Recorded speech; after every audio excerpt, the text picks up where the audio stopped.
an airport that believes in being inclusive. We are an airport that believes that we've got to be intentional about making sure that money stays in minority business hands and local businesses' hands. So we've got to procure in a way that ensures that forces the marketplace to actually do what we need them to do. Because here's the truth. The marketplace will change depending on the color you want your house to be. If we say to the marketplace, every single person that you bring in should be wearing a zebra suit, guess what? Every single person that they bring in will be wearing a zebra suit. Right. Yep. So it is about understanding the power of an institution's ability to kind of change the market dynamics as opposed to the market dynamics changing what we do. Exactly. So what we say is, with the moral and economic authority, here's how we're going to make sure that this happens. Right. But then after that's done, after they say to us, okay, we're going to make sure that we meet your percentages. We're going to get that done. We have our team here.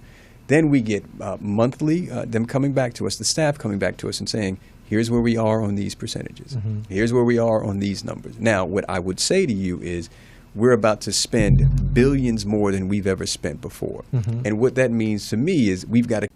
And I was introduced to her by another colleague of mine. And we immediately hit it off.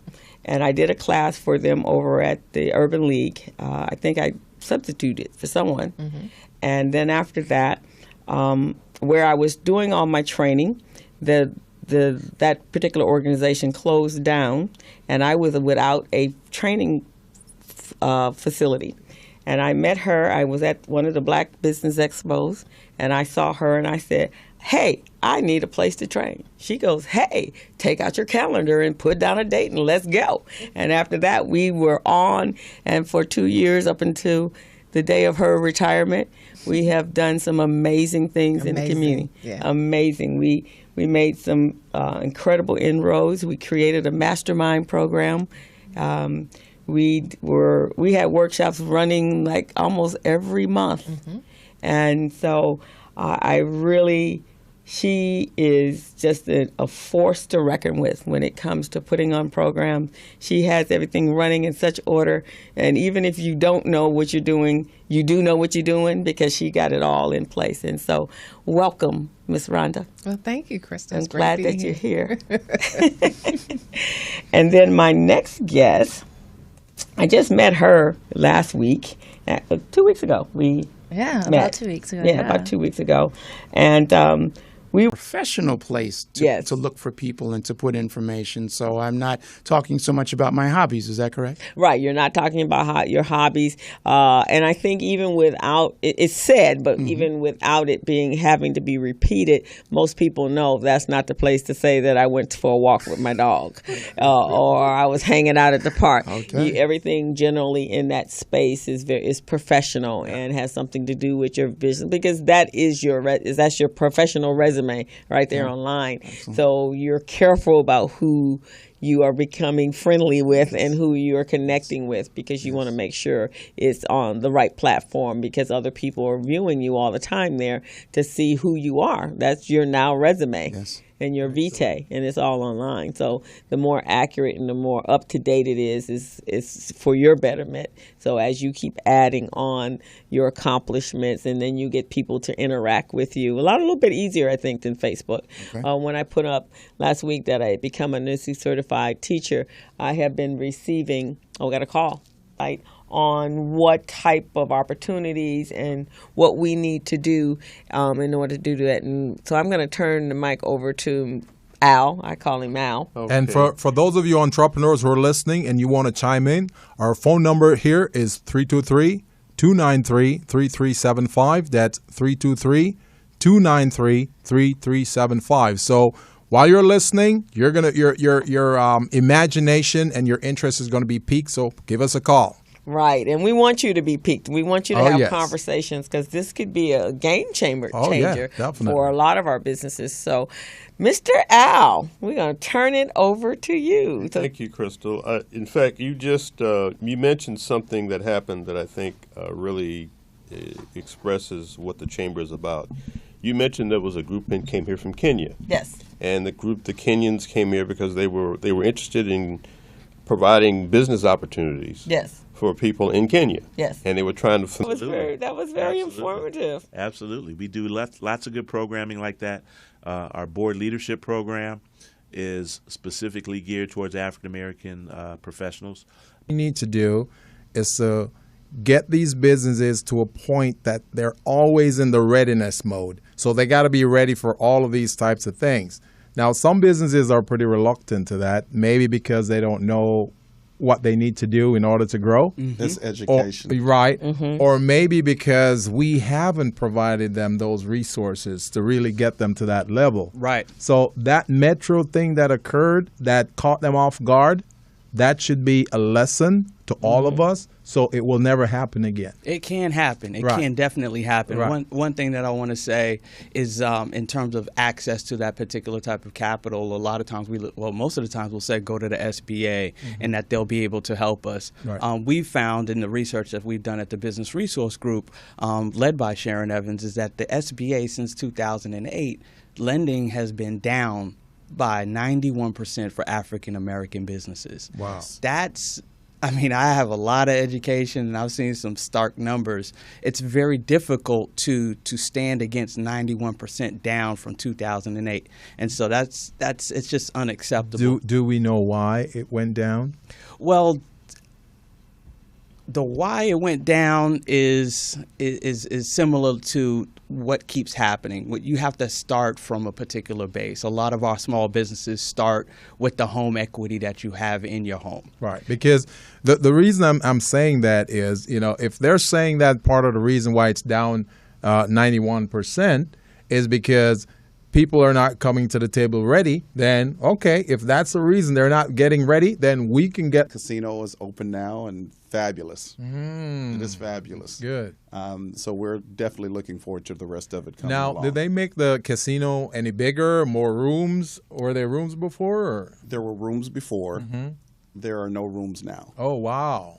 So the casino is a single level, gambling, a restaurant, cafe, and there's a separate section just for the horse racing. Wow. So horse racing still? Well, there's no track screen. there. Okay. It's on screen. Okay. It's only on they screen. pulled that up. I thought I saw that. No, there'll be something different at the lake that was within the track. That's where the new hotel will back up to the lake so you can have weddings outside. Oh, nice. Wow. Okay. Okay. So with the 1 million square foot of commercial retail property that will be built, Right. there was no need to put all the rooms there within the casino. So Okay. it'll be just a casino alone. Okay. So convention-ish meeting, you can do meetings there, or is that Yes. going to be over at the stadium, or is that both? No, they'll have some rooms there for meetings and things like that as well. Okay. So will there be somewhat of a convention center there? So if people want to have conferences, they can do it? We are actually building a 6,000-seat arena. Along with the stadium, we will have the hotel, 2,500 homes, 2 parks, a movie theater, along with the casino that's there great. now. So That's great. we're right at 300 acres, just under 300 acres. So it's amazing. So a lot of small businesses within the community, Limited contact information, business organization. Right. We're going to ask who have been their top 3 clients, what have been the last 3 or 5 projects they've worked on. If they haven't worked on a project, that doesn't mean, or if they've never done business with a general contractor before, that doesn't mean they can't do business with us. It just means that the subguard limit we approve them for, which is equal to the amount they can bid to us, is, maybe smaller than a contractor who has done work with another competitor. Or And what's that range for the subguard bonding? What's the range? Does it start as low as $10,000, or where does it start? Yeah, it can start at $10,000. So being a general contractor, we're doing work as little as $10,000. So tenant improvements for Dodger Stadium, Right. as well as $1 billion, which is our current contract at LAX. So that really gives us the flexibility of being able to assess small businesses as they come to us. Right. I will say that one of the things that with everything I'm saying, and I know preaching to the choir, but with the trainings we have, we want to make sure that we're creating very transparent communication channels. And I've been really surprised that when I tell businesses that we do work as little as 10,000, you would figure that would really kind of ignite them to submit a pre-qual much quicker. Right. But I can't get why that's not the case. Right. And so I don't know if it's, if it's the scariness of being a big general contractor or perhaps I think small businesses tend to sabotage themselves. I think that they don't really give themselves the benefit of the doubt. Yeah. And coming from a small business myself, I remember talking to clients like Kaiser and Turner, and it was so intimidating to talk to these folks. Right.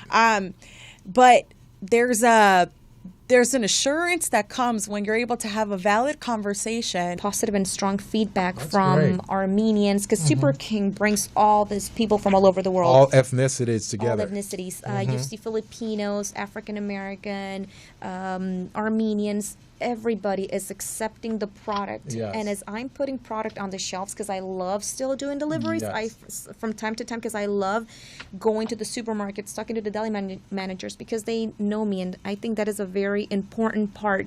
Once you grow your business, a lot of people think like, okay, I have my employees, I'm just going to let them do everything, and I'm not going to hit the stores anymore or go check them. No. Right. I'm the type of person that I like going with my employees or by myself to do the deliveries.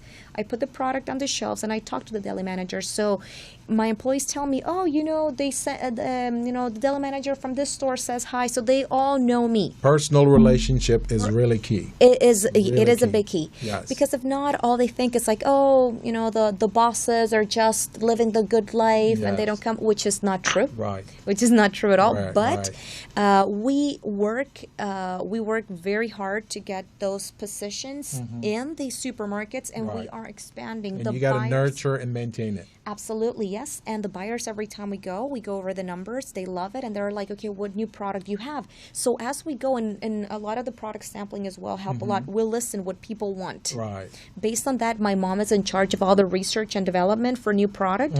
So she develops a product, then she thinks about the health things, what is now trending. Right. Non-GMO, no MSG, gluten-free. What people want. Why? Because especially now with the millennials. Yes. Now we are reading labels. People are becoming more aware of what they're eating. Yes. So we cannot just stay in the mom or the grandma went to buy this cheap.